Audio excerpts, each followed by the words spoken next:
ცნობილმა მოციგურავე ელენე გედევანიშვილმა ბათუმის სპორტული ახალგაზრდობის ცენტრის აღსაზრდელებს მასტერკლასი ჩაუტარა. სპორტულ ახალგაზრდობის ცენტრში დღეს საქართველოს ფიგურული სრიალის ფედერაციის პრეზიდენტიც იმყოფებოდა. ბათუმი ჩემთვის ყოველთვის იქნება განსაკუთრებული ადგილი, იმიტომ რომ ეს არის პირველი ადგილი საქართველოში, სადაც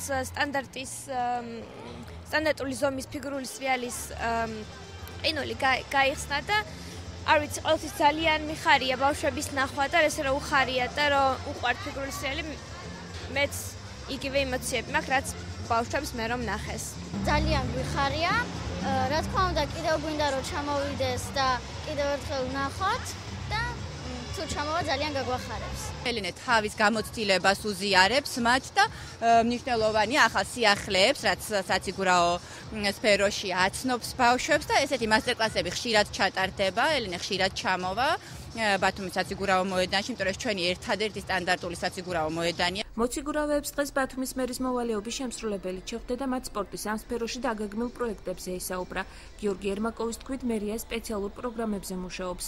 მისივე თქმით, უფასო პროგრამების პარალელურად მალე სპეციალური ფასიანი პაკეტიც ამოქმედდება. მერია ამ წუთისთვის დღესდღეობით აი ამ პროგრამას მთლიანად აფინანსებს. ჩვენ დღეისათვის აქ ბავშვებს ღებულობთ უფასოდ. შემდგომში ჩამოყალიბდება კიდე ახალი კრიტერიუმები, გათვალისწინებული იქნება სოციალურად დაუცველი, ვთქვათ, ოჯახებიდან ბავშვები, ვთქვათ, ომის ვეტერანთა შვილები, ყველა ფენას მოიცავს და ასე რომ პრობლემა არ იქნება, ვთქვათ, ან ანაზღაურების, ან რაღაც დაფინანსების თვალსაზრისით. თავარია, რომ ეს პროგრამა თვითონ კარგად მუშაობდეს. ჩვენ მუშაობთ საქართველოს ფიგურული ციგურაობის ფედერაციასთან ერთად.